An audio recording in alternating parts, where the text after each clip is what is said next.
Oui, bonjour. Je voulais faire une vidéo qui revenait un peu sur la vidéo précédente là, parce que je me suis rendu compte qu'il y a eu des erreurs dans le montage et il y a une partie qui a disparu. Euh, donc c'était concernant l'achat de ce terrain. Ce terrain, donc on l'a acheté maintenant ça fait 6 ans. Et lorsqu'on l'a acheté, il y a eu un problème un faux qui a été fait au niveau du certificat de localisation. Donc on devait avoir 7 hectares et finalement on a 4,2 avec les servitudes et 2,8 sans les servitudes. Hein, et donc au début on a dit qu'on allait laisser tomber ça un petit peu. On a laissé ça traîner pendant plus de 5 ans. D'abord parce que les responsabilités, c'était difficile à cibler complètement les responsabilités. Tout le monde se renvoyait la balle. Il y a comment ça s'appelle, il y a l'agent immobilier, il y a le propriétaire, il y a la notaire. Donc tout le monde un petit peu se renvoyait la balle. Et puis dernièrement, on a mieux compris un petit peu les responsabilités, qui était responsable de cette erreur-là. Et j'ai décidé de porter plainte. Donc j'ai récupéré tous les éléments qu'on avait, là, les éléments à charge un petit peu par rapport à la personne qu'on estimait responsable. Et j'ai fait un dossier de un peu moins de 100 pages que je suis allé déposer au commissariat à Divaux. Et à Divaux, le policier a regardé ça et puis il m'a dit que c'est pas les termes qu'il a utilisés. Il a dit que c'était gros, qu'il fallait directement que j'aille comment il s'appelle, au tribunal. Et en gros, ce qu'il voulait dire, c'est que le dossier était complet, il y avait toutes les preuves et qu'il n'y avait pas grand chose à faire, quoi. Et que c'était directement au tribunal de prendre la décision, quoi. Donc je suis allé au tribunal à Divaux, j'ai posé donc mon dossier de plainte, le procureur l'a étudié et a convoqué directement, très rapidement, ça s'est fait en, je sais pas, peut-être une semaine ou 2 semaines, a convoqué les différents responsables et après ils sont venus avec un enquêteur sur le terrain, donc toutes les personnes responsables dans le dossier, y compris le chef de village. Et donc il semblerait qu'on va avoir un 3 hectares avec, je pense, peut-être 100 mètres d'accès à la lagune. Donc ça va être un beau terrain, quoi, quasiment aussi grand que celui qu'on a actuellement. Pas très loin de chez nous. Le terrain est à, je dirais, à peu près 10 minutes de bateau. Et il est juste collé au chef du village. Donc c'est un bel endroit. Donc on va l'utiliser probablement. Peut-être qu'on essaiera de vendre un terrain aussi, la partie accès à l'eau, on verra. C'est sûr qu'on va exploiter une partie. Il y aura peut-être des EVA dessus, donc qui seront adultes. On va peut-être récolter un peu la sève des EVA pour faire du caoutchouc. Ou autrement, on utilisera, comme on l'a fait sur le terrain, on va faire des plantations probablement qui demandent peu d'entretien dessus. En tout cas, on en trouvera une utilité de ce terrain-là. Et donc, suite à ça, là, on en parlait, ça fait déjà un moment. Ça nous a donné une nouvelle idée. C'est qu'il y avait beaucoup de gens qui nous contactent là, pour acheter un terrain dans la région. Donc on a au moins 2 personnes qui sont très très sérieuses là, qui sont même déplacées pour venir et qui seraient prêts à acheter un terrain dans la région. Et ça m'a donné des idées parce que je me suis dit, nous on avait un terrain à vendre mais il ne pourrait pas satisfaire tout le monde. Et comme on est implanté dans la région, on sait tout le processus là à suivre là, pour acheter un terrain. Donc il y a plusieurs étapes, il y a le certificat villageois, certificat foncier et titre foncier.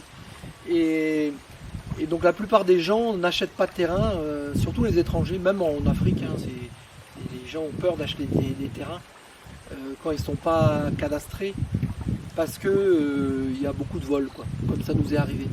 Bon, maintenant je pense pouvoir moi acheter un terrain avec très très peu de risque de perte de terrain, à tel point que probablement je me disais que ça pourrait être intéressant pour rendre service au moins aux 2 personnes déjà qui cherchent un terrain, de me renseigner sur les terrains dans la région. C'est pour ça qu'on est allé auprès de l'océan.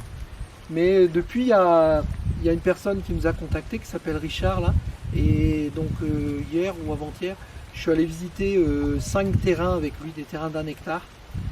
On a d'autres personnes qui nous ont proposé des terrains, cette fois des terrains en lotissement à Zocos et puis à Bassipé de l'autre côté. Et on a plusieurs personnes, donc il y a encore une autre personne là qui nous a proposé aussi des terrains en lotissement aussi à Zocos. Donc on va avoir 3 terrains à visiter à Zocos, un à Bassipé. Et il y a d'autres, on est en contact avec d'autres personnes qui vont nous présenter des terrains. Et donc probablement ce qu'on va faire là, c'est déjà qu'on va aller les visiter les terrains et qu'on va faire une visite vidéo pour montrer un petit peu donc les avantages, les inconvénients du terrain.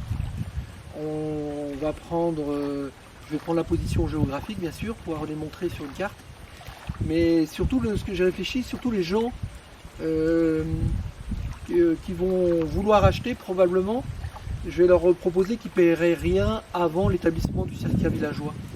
À savoir que je dirais 80% des problèmes sont au moment du certificat villageois. C'est-à-dire que je vais prendre en charge l'établissement du certificat villageois. Donc je vais prendre des garanties au niveau du vendeur en lui faisant signer des engagements parce que moi je vais avancer de l'argent pour faire le certificat villageois. Si jamais il y a un problème dans leur famille parce que c'est pas eux le terrain ou ainsi de suite, je vais leur faire signer un papier qui devront m'indemniser, rembourser les frais. Et je sais qu'ils commencent à me connaître dans la région et ils savent que je rigole pas avec ça. Donc je pense que la plupart des gens qui sont malhonnêtes vont partir au courant déjà au départ. Et je suis assez confiant que ça devrait bien se passer.